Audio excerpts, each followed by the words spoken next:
in the blue for the USA. Shouldn't be doing is going upper body with Akmataaliyev as he gets His regional neighbour. He's looking to put that extra. And continue to move forward because Akmataaliyev is not going to give up. This is a guy with a massive heart. Nearly got through for a double. Headlock, but now he goes double overs, and this is where he's going to pick a side. Most likely start on the left and then come back to the right. That's his powerful side. And Pantaleo now was trying as hard as he could.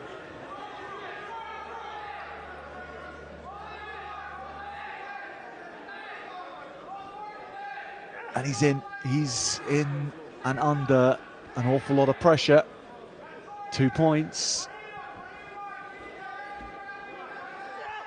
So Pantaleo recovering, 5 seconds remaining to hold on for this win. And Pantaleo in the end with the minerals to keep hold of the... And look, he just lifts Pantaleo over enough to get that exposure. So that's 3-2, but... So, the gold medal in the end to Kyrgyzstan.